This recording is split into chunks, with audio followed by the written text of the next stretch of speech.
Ayun, sige.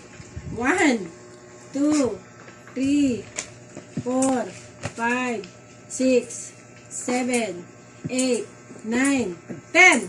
Ayan po mga ka-store dito sa ating raffle 10 pesos. Dalawa lang po kami. Kumuha kami ng tig-5 slots. Tig-5 number na po ang kinuha namin dito sa free coffee. Round 18 na po tayo.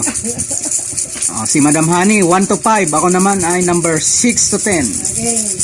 Yan, imposibleng. Bola. Posibleng hindi ako manalo dyan. Number 1. Number 1. Mahirap. Nalo agad ng ko na. Yay! 3 po ang bubunutin natin dito. 2 na lang.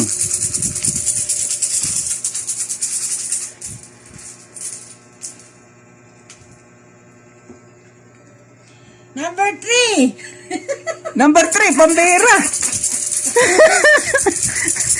Isa na lang. Sa'yo naman to. Ako na yan. Number 6. Oh, Ayun, number 6. Yes, panalo kaming pareho. May isa akong kape.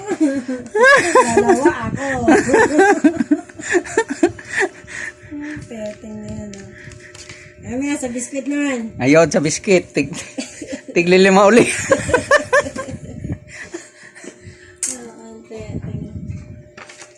Ano, kapihin mo? Hindi. Sachet. O, ayan po. Ito po yung kape natin. Uy, wala na. Wala ba ba? Wala na. Wala na. Isa na lang. Wala ka. Paano kung may magkape pala? Sige, I-reserve muna natin. Oo.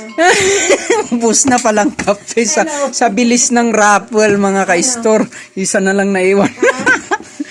Naglolokohan kami dito ni Sir Bo.